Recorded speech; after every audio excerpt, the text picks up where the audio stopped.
여러분 살아계십니다.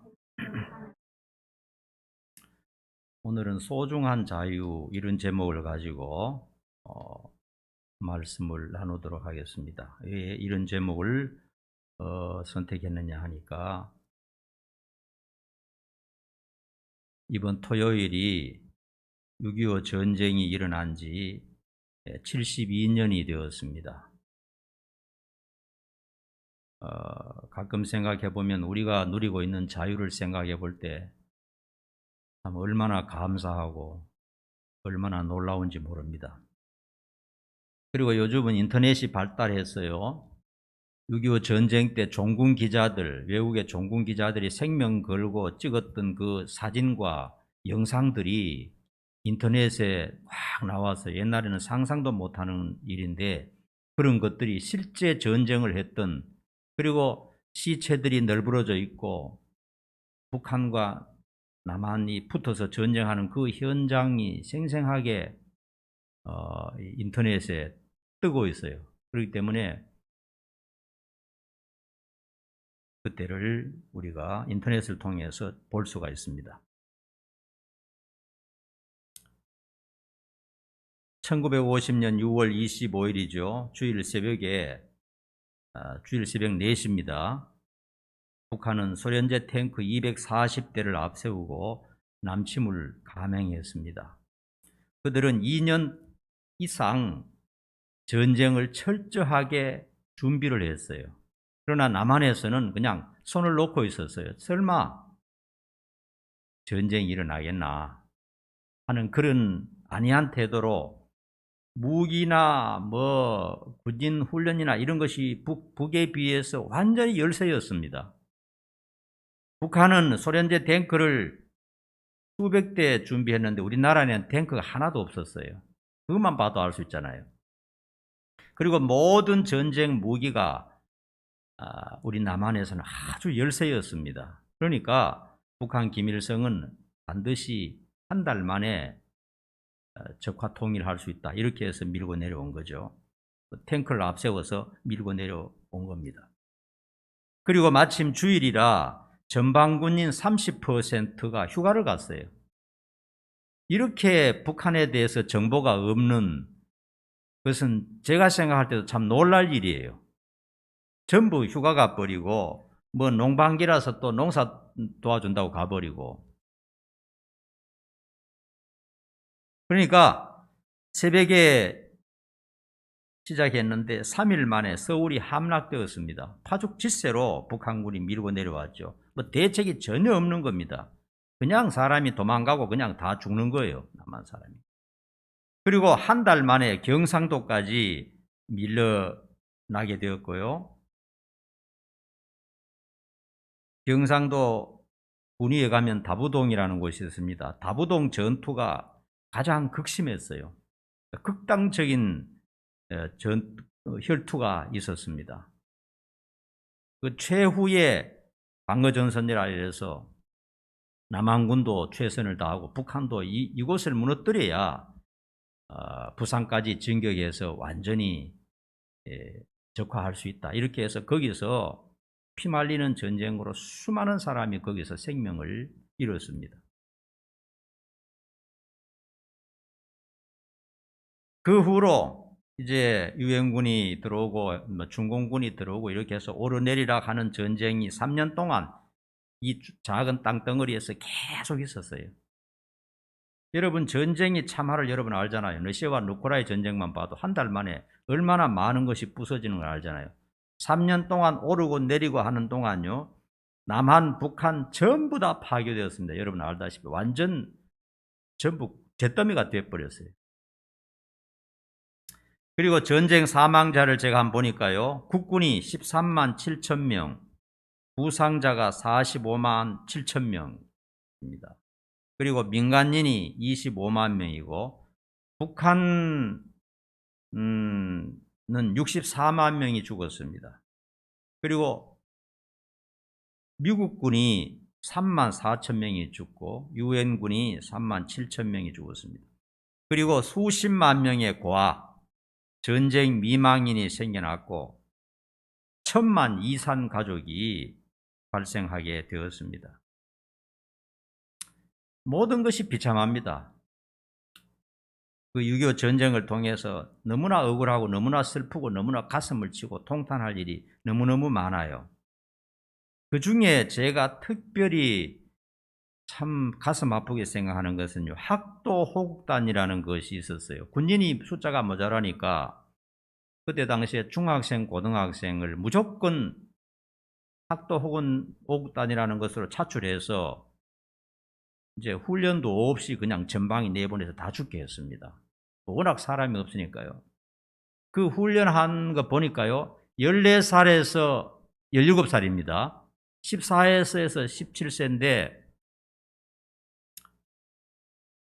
그 어린아기들 아닙니까? 어린아이들 아닙니까?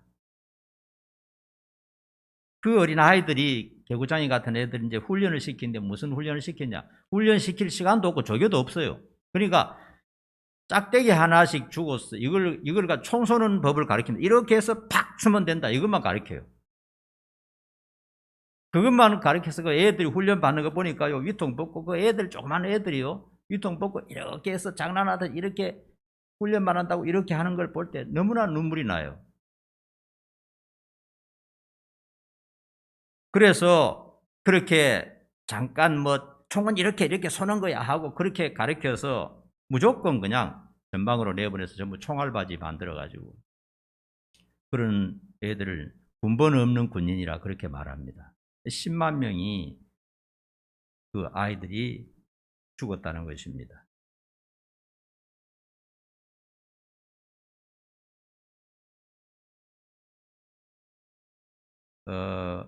우리 남한이 결정적으로 자유를 지킬 수 있었던 것은요, 내가 볼 때는 하나님의 은혜가 뒤에 있었지만요, 미국의 트루만 대통령이 적극적이었어요. 적극적으로 대처를 했는데 우리는 단호하게 미군을 파병한다. 이렇게 하고 즉각적으로 보고를 받고 난 다음에 유엔 안전보장이사회와 총회를 소집했어요. 유엔 안전보장이사회에 이제 소련이 이제 포함이 되는데 마침 소련 대표가 참석을 안 했어요. 소련 대표가 와서 이렇게 뭡니까? 이거 거부권 행사하면은 유엔 참여를 못 하는 겁니다. 지금 우크라이나하고 마찬가지예요. 말만 떠들지 실제적으로 가서 안 도와주는 거예요. 무기하고 말만 그저 뭐 불쌍하다 그러지 그냥 우크라이나는 다 죽는 겁니다. 지금도 앞으로도.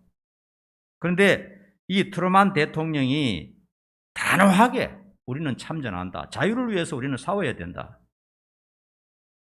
그래서 그때 당시에 미군들 갓 20 넘은 애들이죠. 전부 다 젊은 사람들이죠. 와서 우리나라를 위해서 3만 5천 명이 우리나라를 위해서 전쟁하다 죽었어요. 그리고 유엔에 그를 소집해서 단호하게 대처하고 그 다음에 2차 전쟁에서 큰 성과를 거두었던 메가더 장군이 또 이 사람이 참 훌륭한 사람이에요. 아주 탁월한 작전을 통해서 우리나라가 이만큼 살아남게 되었다는 것을 여러분 알아야 됩니다. 우리가 얻은 자유가 이게 보통 자유가 아니에요.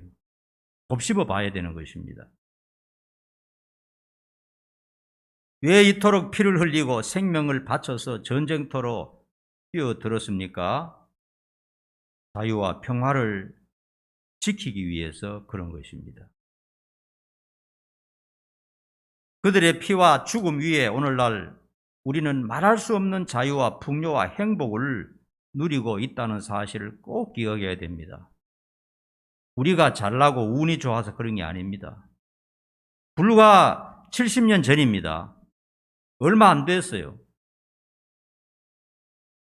우리보다 나이 어린 그런 사람들이 수십만 명의 생명을 바침으로 우리가 오늘 이렇게 자유와 평화와 행복을 누리고 있다는 사실을 깨달아야 됩니다. 감사해야 돼요. 여러분 알다시피 만일 그때 공산화되었다면 우리 역시 북한처럼 자유와 평화 없이 가난과 굶주림에 시달리고 있을 것입니다. 강제노예가 자유가 하나도 없이. 북한은 여러분 알다시피 지금 교회가 딱 하나밖에 없어요. 무슨 교회입니까? 봉수대 교회죠. 선정용 봉수대 교회죠. 근데 김정일이 있을 때만 해도 봉수대 교회가 가끔 선전용이라도 나왔는데 지금은 그것도 없어진 것 같아요. 그것도 문 닫은 것 같아요. 아무런 자유가 없습니다. 국민들에게. 여러분 북한이요. 사회주의 국가가 아닙니다. 북한은 무슨 국가입니까? 왕조 국가입니다. 왕조 국가. 왕조 국가도 옛날 왕조 국가는 국민을 긍휼히 여기는 그런 왕조 국가였죠. 조선시대는. 그러나 지금 북한은요. 아주 깡패들이 다스리는 깡패 집안이 다스리는 그런 왕조 국가입니다. 사회주의 국가 아니에요. 사회주의 국가는 그 임기가 있고 또 이렇게 국가의 통치자가 바뀌는데 뭐 중국이나 소련처럼 북한에는 그런 것도 없어요. 한 사람이 죽을 때까지 계속하고 자손에게 물려주는 그런 것을 볼 수가 있습니다. 그리고 북한은 얼마나 참 비참하게 살고 있습니까? 얼마나 많이 굶어 죽고 있습니까? 모든 것이 경제 활동을 살펴보면요. 우리나라와 북한은 100년 이상의 갭이 있는 겁니다. 차이가 있는 겁니다. 너무나 처참한 자유가 없다는 것을 알 수가 있습니다. 우리에게 이 자유를 만들어 주기 위해서 피 흘렸던 사람들을 여러분들 6월 달에라도 꼭 기억을 하셔야 됩니다. 그리고 우리가 주어진 자유가 얼마나 소중하냐. 그리고 이 자유를 지키기 위해서 나는 무엇을 해야 될 것인가. 항상 자유가 있는 게 아닙니다. 우리는 지금 황금기를 누리고 있어요.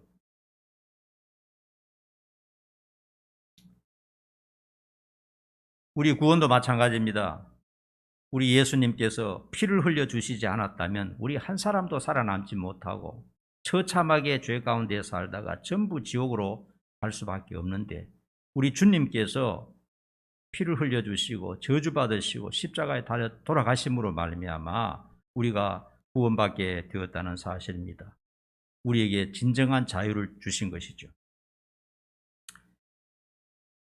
자유에 대해서는 여러 가지 우리가 알 수 있지만 오늘 한 3가지만 한번 살펴봅시다. 첫 번째로 정치적인 자유입니다. 우리나라는 자유민주주의 국가죠. 자유가 있는 나라입니다. 최대의 자유를 누리고 있는 나라가 우리나라입니다. 중국에는 지금도 코로나가 한 명 생기면 그 도시 전체를 봉쇄해버리고 주민들이 죽든지 말든지 최고 위층에서 그냥 봉쇄하라 그러면 무조건 봉쇄하는 겁니다. 다른 이유가 없어요. 나오면 그냥 무조건 이제 처벌하는 겁니다. 인도 같은 데는 보면요. 경찰들이 회초리를 들고 다닙니다. 국민들이 말을 안 들으면 무조건 때려버려요. 길가에서. 두들겨 패버립니다. 그래도 그게 잘못이 아니에요. 자유가 없어요. 중동 지방에 가면요. 무슬림 국가에서는요. 돼지고기와 술을 먹으면 곧바로 감옥에 갑니다. 차에 술병이 실려 있어도요. 감옥에 가요.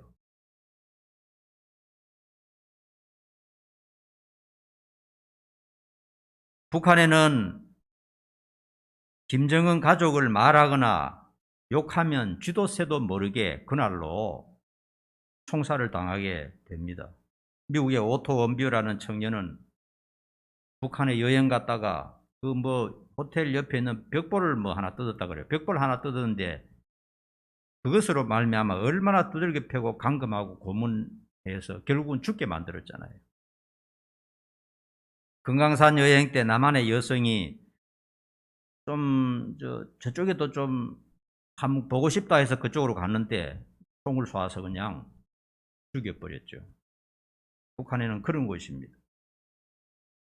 우리나라는 어떻습니까? 대통령이든 국회의원이든 장군이든 누구든지 마음에 안 들면 글을 써서 항의할 수도 있고 입으로 욕을 할 수도 있어요.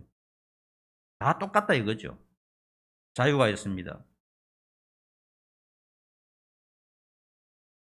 정치적인 자유는 뭐 우리는 말로 다 할 수 없이 누리고 있습니다. 여러분이 어디 가서 무엇을 하든지 전혀 이렇게 제재를 받지 않고 자유민주주의 국가에서 자유를 누리고 있습니다. 그러나 한순간 정치가 바뀌어 가지고 악한 독재자가 나타나게 되면 모든 자유를 박탈할 수 있다 하는 것을 기억을 하고 자유를 소중하게 여기고 자유를 위해서 바르게 살아야 됩니다.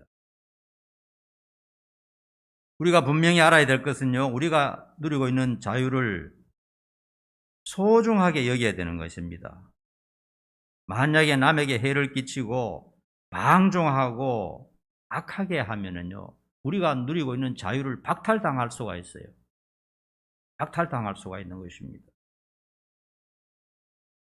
주어진 자유에 항상 감사하고 이런 자유를 위해서 생명을 바쳐준 우리의 조상들, 또 미국, 피를 흘려서 우리를 지켜준 미국과 유엔에게 감사하는 마음을 다 가져야 됩니다.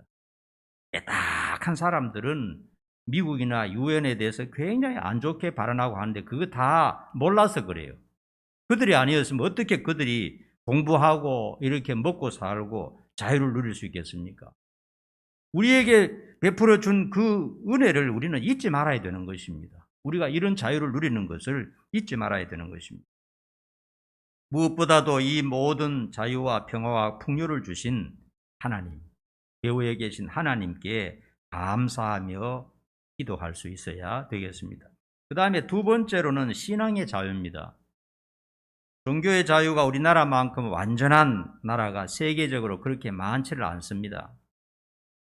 조금 전에도 얘기했지만 무슬림 국가에서는요, 기독교를 믿는 것은 생명을 걸어야 됩니다. 터키 같은 곳에서는요, 선교사들의 말을 들어보면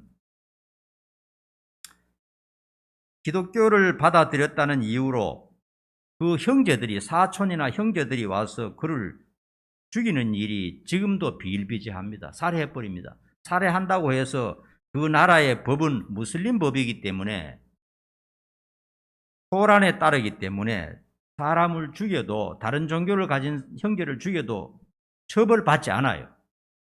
그건 영웅적으로 대접하는 것입니다. 여러분이 중동이나 또 아프리카 같은 무슬림 국가에 가서 뭐 기도하고 찬양하는 건 좋아요. 그러나 그런 것을 하다가 죽을 수도 있다는 것을 알아야 됩니다. 조심해야 됩니다. 거기 가서 예수 믿으세요 했다가 어떤 일을 봉변을 당할지 몰라요. 용감하게 하는 건 좋지만은 뭐 순교할 각오하면 괜찮은데 굉장히 조심해야 됩니다. 우리나라처럼 이런 자유가 있고 또 경찰들이 우리를 지켜주고 나라가 법으로 우리를 보호해주는 이런 곳이 전 세계적으로 그렇게 많지를 않아요. 얼마나 무서운지 모릅니다. 남아메리카 같은 곳에서는요, 뭐 브라질이나 멕시코 같은 데서는요, 무슨 관청에 가서 무슨 볼일을 보려고 가면요, 돈을 주지 않으면 아무것도 안 해준답니다. 필리핀 같은 데서는 어떤 사고를 당했을 때 경찰에게 신고를 하잖아요. 돈을 주지 않으면 꼼짝도 하지 않는다는 거예요. 우리나라만큼 공직사회가 이렇게 국민을 위해서 헌신하고 봉사하는 이런 나라가 없어요. 너무나 놀라운 일이죠.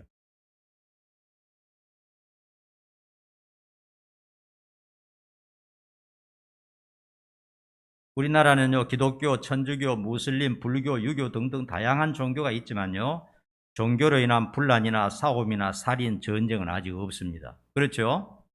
천주교인과 뭐 기독교가 붙어서 어디서 테러를 하고 싸웠다, 뭐 그런 게 없잖아요. 무슬림이나 기독교가 싸워서 살인을 저질렀다 이런 게 없잖아요. 다른 나라에는 그렇지가 않습니다.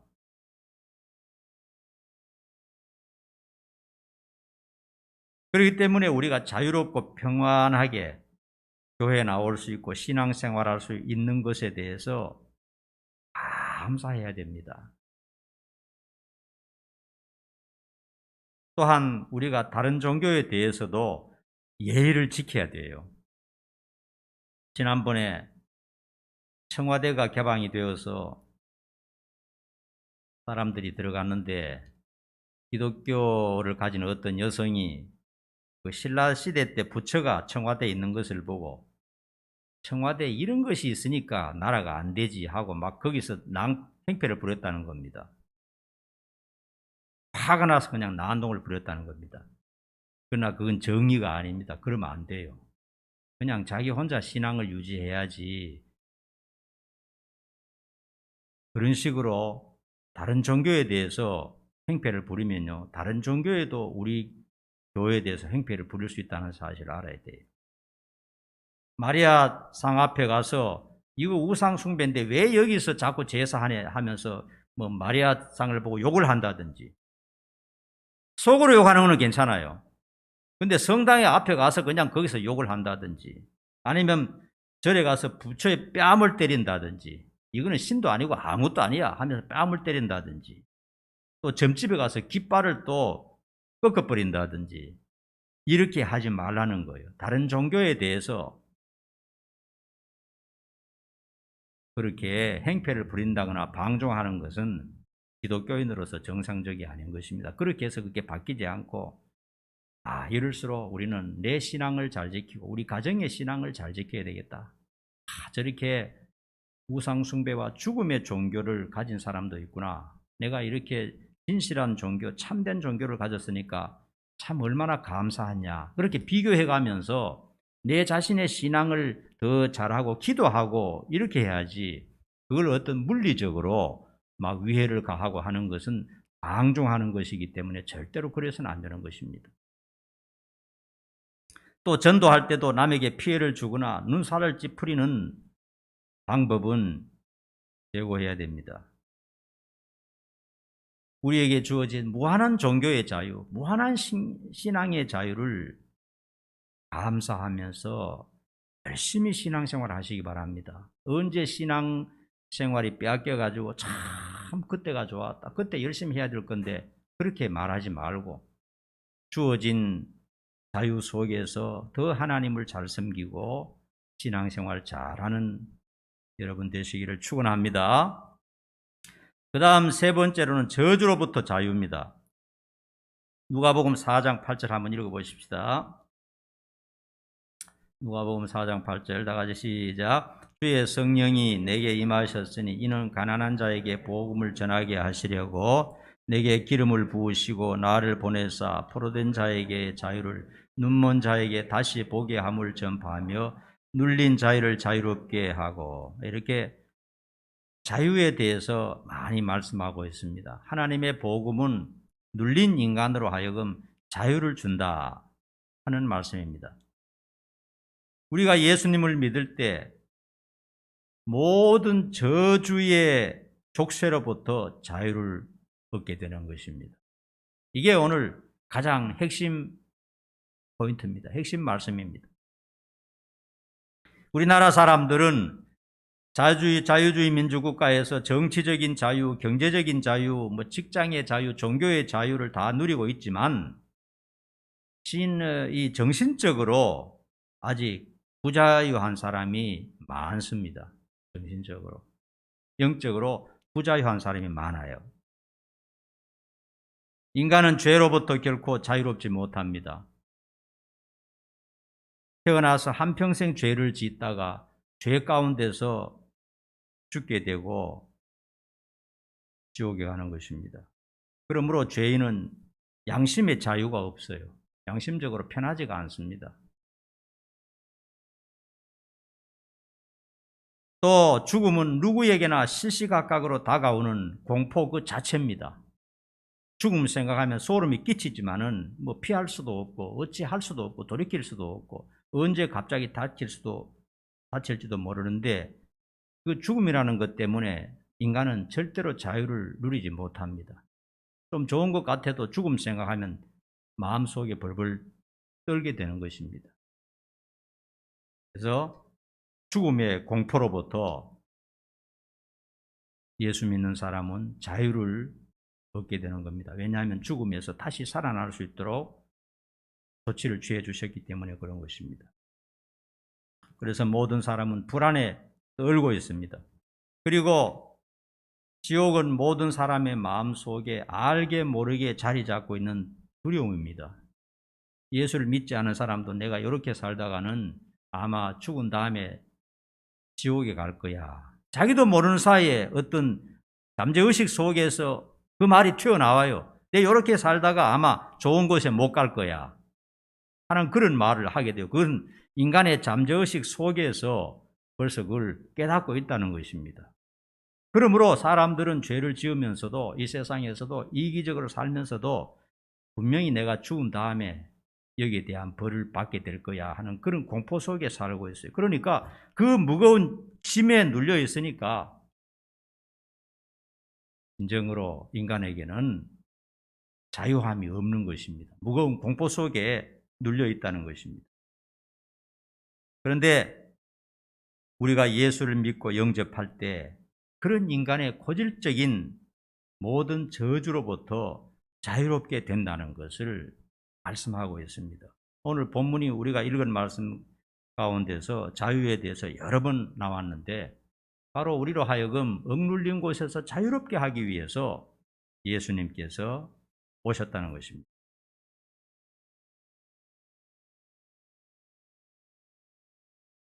자, 또 요한복음 8장 32절 한번 보십시다. 같이 시작. 진리를 알지니 진리가 너희를 자유롭게 하리라.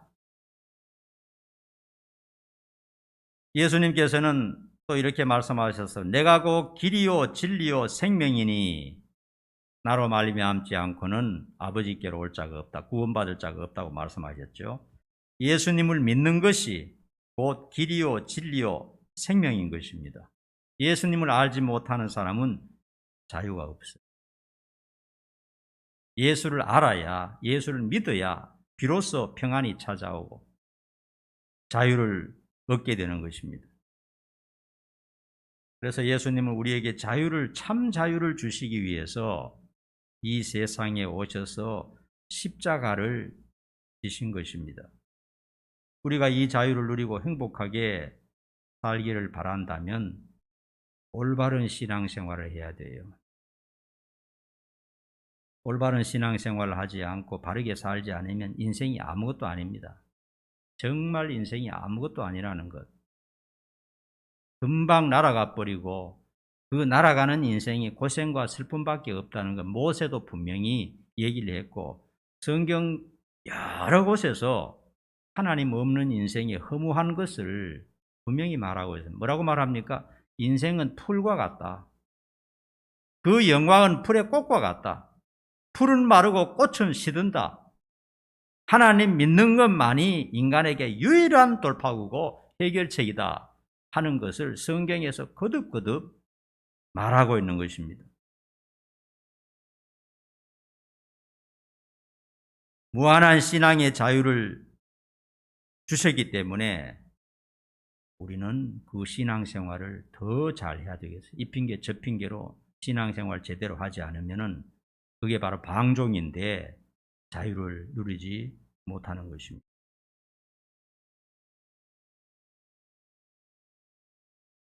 결론입니다. 성경은 우리가 예수를 믿는 것은 진정한 자유를 얻기 위해서라 그렇게 말하고 있어요.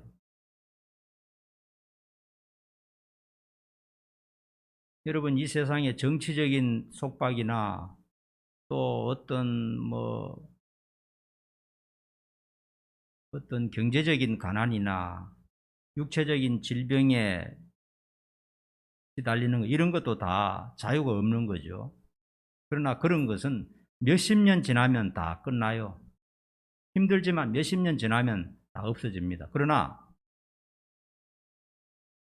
이 죄와 죽음과 지옥, 마귀로부터 속박은 이거는 몇십 년에 끝나는 일이 아니거든요.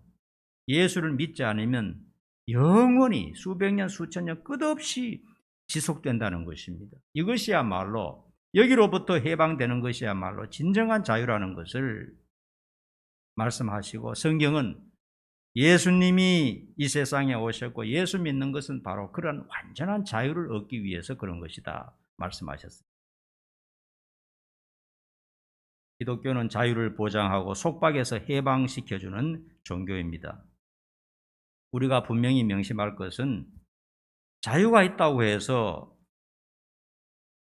방종해서는 안 된다는 것이죠. 자유를 유지하고 누리기 위해서는 양심을 지키고 법을 지키고 도덕을 지키고 더 바르게 살 때 그 자유를 누릴 수가 있는 것입니다.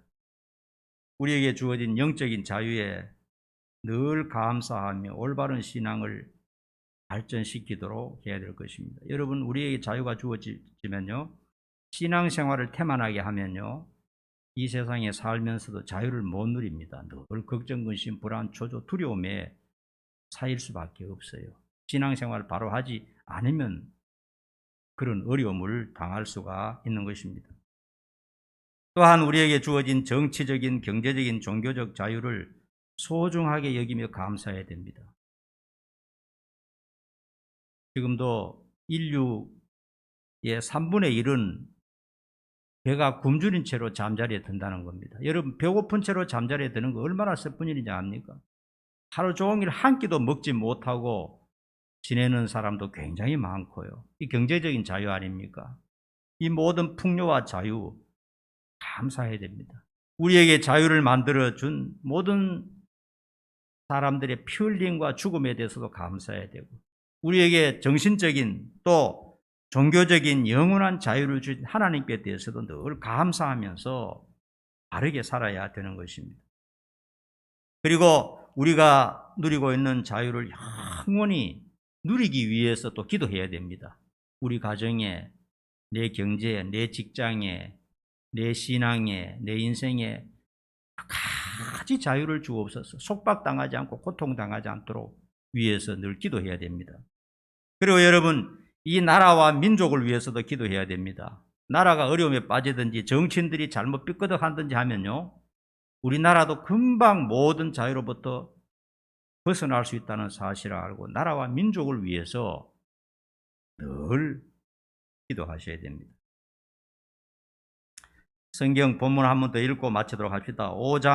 갈라디아 5장 1절 13절 한번 읽고 마칩시다. 5장 1절 시작. 그리스도께서 우리를 자유롭게 하려고 자유를 주셨으니 그러므로 굳건하게 서서 다시는 종의 멍에를 매지 말라. 13절 형제들아, 너희가 자유를 위하여 부르심을 입었으나 그러나 그 자유로 육체의 기회를 삼지 말고 오직 사랑으로 서로 종 노릇하라. 아멘. 기도하겠습니다. 우리 인간에게 무엇보다 소중한 것은 자유라는 것을 오늘 말씀을 통해서 깨닫게 되었습니다.